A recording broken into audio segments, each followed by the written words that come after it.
I don't want anyone to ever feel like they're too old to do this. You're never too old to share his love. You're never too old to provide comfort and nurture. My name is Shelly and I actually work for Christian Family Care, but prior to that, I have fostered prior to that, so we're just going to talk a little but. My husband here is David Yutsky. Hi. and he's the talkative one. No, not really. But my husband and I actually started doing foster care, actually just caring for children in a group home type setting in 1993. So we started a little bit backwards. We were younger. We had one child at the time who was 8. And the Lord just kind of led us to basically it was a Baptist children's home, and it wasn't in the state of Arizona. But we started to care for kids there. It was a 24/7 job. We had anywhere between 10 to 12 children at any given time from the ages of 3 to 18. The majority were in that teen age range. So, yes, we had like 5 or 6 potential teenagers at a time. That was fun, right? Yeah, absolutely. Yeah, I had just come out of the military and making that transition into civilian life, and just needed a mission again, coming out of special operations, and losing that mission can be very depressing. And it's like we both had a love for kids and had been involved in Awana, teaching younger children, things like that, and thought, the Lord just calling us to intersect in that need of children that had no family or were being displaced from a family. A lot of the children that we did have, we had several that were orphaned. It was a voluntary placement, so it wasn't by the state. They were orphaned. And then we had others that families just were having a hard time coping with the child and the behaviors that they were having, or certain traumas had occurred in their life. We had one that had lost their father, and mom was really struggling to kind of handle the day-to-day things with 3 children. So that's basically how it started, and we did that for a while, and then we ended up leaving and coming to the state of Arizona, and at that time we did have one child that came with us along the way that we thought we would eventually be able to adopt. That never happened, but we just continued to foster. Actually, she aged out with us, and in the process was a really, really big struggle. So we had her break into our house, run away, drugs, just a lot of different things that we went through. One of the times she ran away and basically ended up getting detained for shoplifting, and we were called in. At the time, I was actually working for a detention alternative program. So when I walked in and I saw her, I knew right away that she was pregnant. So we ended up taking her back in and hoping that she would age out and be able to have the baby and all of those things. And she had the baby. I actually was there for the birth and cut the umbilical cord and did all of that. And so it was a really wonderful, it felt like she was making a change. Yeah. And I was home with the other kids. And you're home with the other kids. And so as things went, we were waiting for her to basically age out, and then we were kind of telling the Lord we were done. We had done our stint. We were done. Yeah, by this time we've just covered 20 years of history. Yeah. So it was going through that we realized, like, this is a lot of work. This is really hard. When she ages out, she takes, the child, and all of those types of things will be good. But prior to her aging out, she one night just came in and was really, really struggling. And she came in and handed him over to us and said, "I can't do this anymore. Here he is." And she's only 2 weeks into being a mother. Yeah. So what did we do? We picked up and started fostering babies. So that was not our plan, was not to adopt when we were fostering. It was to foster. We knew even at the group home when we were there that it wasn't something that we were there to provide permanency in that environment, not necessarily long term. So anyway, it was one of those things that we just felt like we needed to do that. So we ended up adopting him. So he's now 12 and Turning 13 next 13 month. in April. Yeah, I know. So so it was just a long journey. We started continuing to foster babies. We didn't want him to feel like he was an only child and he needed to learn how to share with others. And we'd always had more than one in the house. So it was just the natural thing to do. So we did have several different placements during that time. We had a couple that we fostered that now are our grandchildren. So our son, who was 9 when we started at the group home, he and his wife have now been married for 15 years.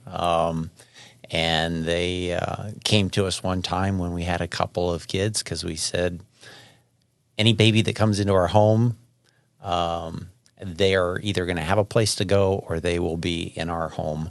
And we had 2 that it was like, wow, adopting 2 more. And they just came to us and said, hey, what do you think about us adopting? And it's like, great.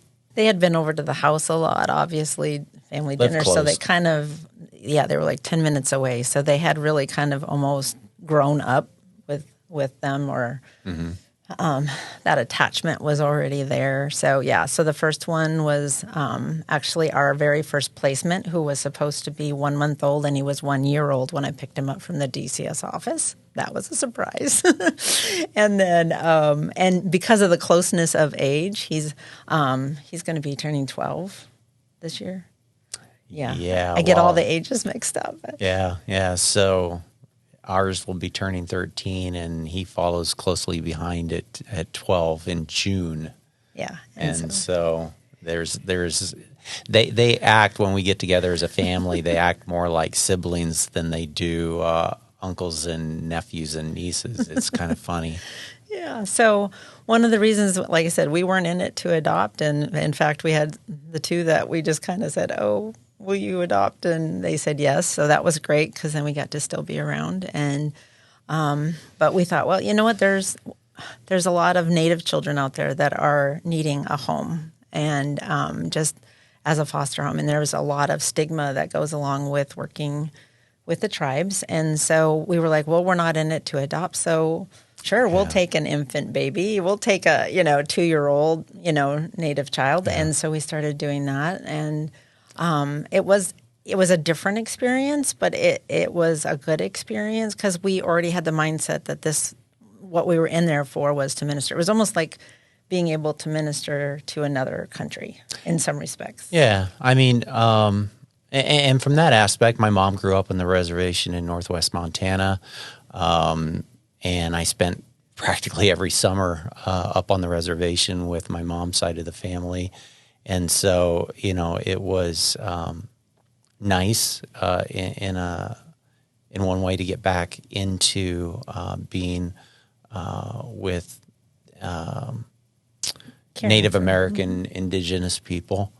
And but, the Arizona tribes are very different than other tribes. And, the tribes. Well, there was a lot to learn. There was a lot to learn. And just the court system was different, but it wasn't something that we shied away from because we just really felt like the Lord was leading us to do that. And anyway, we had several come in and out of our home, Native and non-Native, and just kept doing it. And but really, whenever there was a child on the list that was Native, we would step forward and say, we're willing. If you don't need technically an ICWA compliant, we can do that. And so we just couldn't prove David's. Well, we can, but most of the tribes around here won't recognize the tribe that my mom's from, so that it wasn't worth pursuing. So anyway, we ended up with one specific one that came to us at 3 months old, and she was failure to thrive, just itty bitty, tiny. Malnourished and things. And so we ended up taking her, and she grew up with the rest of the ones that we had and just kind of went from there. And for whatever reason, God decided that she was ours, and we ended up adopting her. And I remember her being able to crawl up. I was by the sink, and I remember her crawling up next to me and looking up with her big dark Brown eyes. And I just heard the Lord say, "She's yours." And I'm like, "No, you don't understand. This is an ICWA child. Like, this is a Native child. This doesn't happen. I'm not going to be, there's no way we're adopting." And, I wasn't arguing with them. I'm just like, "Are you sure you remember who this is?" Well, it wasn't so much that we weren't willing to adopt her. The realistic was that aspect of right. it being able to even happen was really more the aspect of it. And I just said, okay. And this was before they even were talking about adoption. And just a couple months later, the tribal worker came and said, "If you would be willing to adopt, we wouldn't contest." And I'm like, "What?" And so she's 7 now, and definitely the joy of our life at different times, the added blessing. I know there's sometimes people will have children later in life, and that becomes their added blessing. And she's just her middle name is Joy. I won't say the first name, but her middle name is Joy, and she just exudes that. And it's just amazing to see her and just think of what a gift she is that God gave us, and that type of thing. Foster care is rough at times. There's times that you don't understand why a judge is saying a certain thing, or why a tribe is doing a certain thing, or whether it's the caseworker that's not doing, or the parents aren't involved, things like that. But I think there's been opportunities along the way that, even though there's times that we don't understand, that God has still used those times. So I think we had an impact on a lot of children's lives, but not just children's lives, but their parents' lives as well. And we've had the opportunity to stay connected with quite a few of them. And so that's been really great. If you would have asked us, 20 years ago when we were at the beginning of this semi-journey here, that we would end up in our later years having these young of children, we would say, "No, you're crazy." Yeah. And sometimes you even fight family because, like, Shelly's folks were like, "You're too old for this." And it's like, don't tell me I'm too old to do anything. I'm former Army Special Operations and federal law enforcement. That's just a challenge. Yeah. So I think there's, it definitely comes with its challenges. There's like, okay, I don't have as much energy, but a lot of times we always say that's what has kept us young. Caring for kids is what has kept us young. That's what I tell people. If you want to stay young and youth-like I am, then, fostering goes a long way to make that happen. Yeah. I think it's been, even with the adopting of our son, it was really talking to the Lord about, like, okay, Lord, if we're going to do this, you're going to have to provide the health. You're going to have to provide the energy to keep up. You're going to have to provide all of these things. And he has. Yep. So I think that's great. And I think as long as, you realize that you're relying on him for that, not on ourselves, that's when it gets long. Yeah. Yeah. It's, because balancing that with career and everything else, it can be challenging in so many different ways. But, it always works out. I'm having to leave town for, investigation or a speaking engagement, this, that, or the other thing. And we always manage to work our schedules around things like that. And our careers have escalated in a period of time when most people are kind of ramping down their careers. I don't know why that's happening, but it's kind of crazy. So that's even added, additional stressors as they get closer to teenage years. But it still works. Yeah. And I think it goes back to similar to what we started kind of backwards, caring for younger children, and then or for older children, and then went and switched now to younger children. And it's just, the Lord just has a sense of humor. Yeah. So we tell people that we're probably on raising our third family at this point. So, yeah. We do have 3 grandchildren as well, and they're intermixed with our 2 adopted children. So it's interesting when we go to a restaurant and order and who's got what, and all of those types of things are interesting and fun. They're just fun. Oh, even going to Costco can be an experience. It's Yes. like, Dad, Grandpa? It's like, They're no, trying to don't guess. even go there. They're trying to guess who's Yeah. with who and all of that. So it's just a lot of fun. We did have several that kind of like stick out in my head that we really, like, God allowed us to minister to the entire family. And we had a sibling group that basically came to us. They had disrupted from another home. The mom had been through some severe domestic violence to the point that he was incarcerated for it.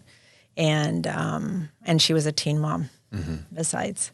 And so it was just to see how God could restore that and that type of thing. She came to us, and that was, I would say, was one of our tougher, for lack of a better term, placements. She had night terrors, so there was probably a span of 3 months that I got maybe 2 hours of sleep a night because it was me with her because David.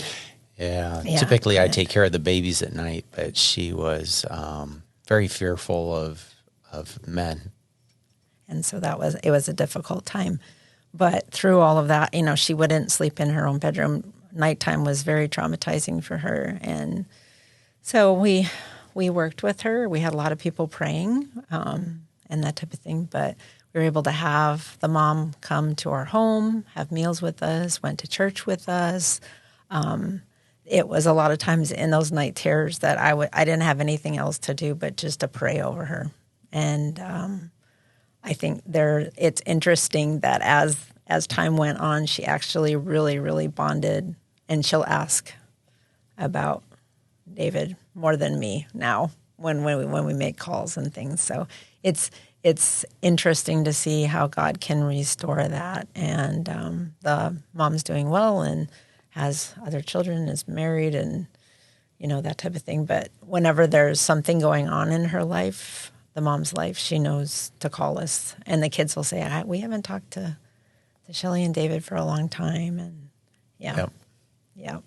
that's been that part of foster care that's been hard. But then you look back and you see the huge reward and how God used specific things to create His purpose and His plan, and it's really really amazing. Those 2 are specifically very close to our heart, so we definitely keep in touch with them. And then we had others too that were more of a challenge, and we've had screamers, we've had tantrumers, and then you go with the teenage things, which we already had gone through, like the whole breaking into the house and running away and all of those things. But like I said, that's so temporal. It's just that it feels at times like it's never going to end, but it ends. And then you look back and you just see a different picture of what God was doing and creating.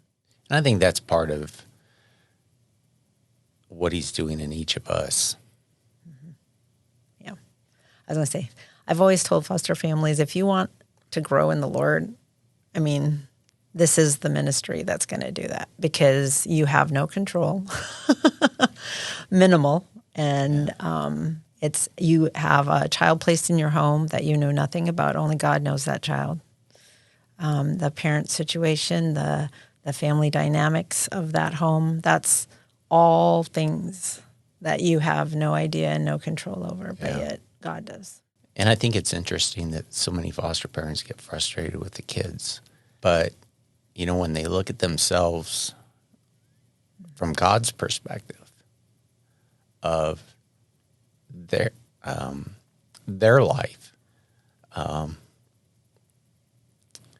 really gives you a whole new perspective of what God sees in me. Yeah. How many times do I tantrum? How many times do I run the opposite direction thinking I'm in control. Yeah. Yep. Part of what happens too is like we've talked a little bit about the age, like we're too old for kids or whatever. But reality is that we don't feel as old as we probably are, and that we look at that. But You kind of fall into societal norm. yes. So it's like when our child they were aging out and now we're going to be done. We had downsized. We were looking towards retirement, all that kind of stuff. Like, what does our 401k look like? All of those things. But reality is God had a different plan. Yeah. And so I think what happens is we set this course, but then God continually readjusted it for us. Kind of like Abraham and Sarah, except we weren't asking for children. Right. He says, I'm giving you children. Yeah. I'm not done with you yet. Yep. I need to continue to do that. And I guess that's my thing is I don't want anyone to ever feel like they're too old to do this. You're never too old to share his love. You're never too old to provide comfort and nurture. You're never too old. There's some of those things that, like I said, we weren't in it to adopt. I'm not advocating for older people to do that, but really foster care is about reunification. It's about ministering to that child, but to the child's family.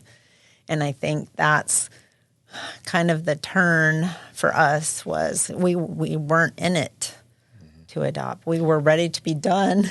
And then God said, oh, no, you have a lot more years left. Yeah. I'm going to give you more years and you need to do this.